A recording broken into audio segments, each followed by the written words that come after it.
Женкеверлер ато зонасындaki Луганск юнелешінде фаал суретте атеш ачмақта еді. Шу жүмледен моды фаан әзірлегінде білдірілгені кебі женкеверлер Крымская ве Новоташковскта ерлешкен Украин арбейлерінің мевзімлеріне 6 кере атеш ачқан еді.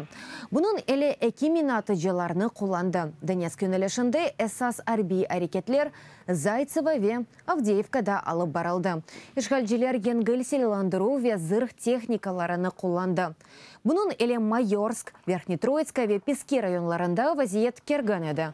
Мариуполь юнелешінде жебедеді атышлар алып барылды.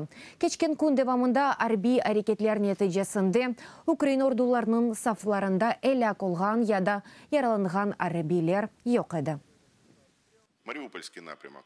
Мариуполь юнелеші жебенің әрбір ноқтасында вазиет керген еді. Душман тарafından açılған атеш ғайет девамлы еді. Лебединская вешрокинада ишгалжилер мина атыжыларыны құланды. Теневан водяное докус уджум, Лебединская дорт уджум, әнсіжақ ноқталардан еді. Бұның еле душман Маринка Волновах районларында сульх режимны бозған еді. Украин ордулары бір қач кере қаршылық атышны açты.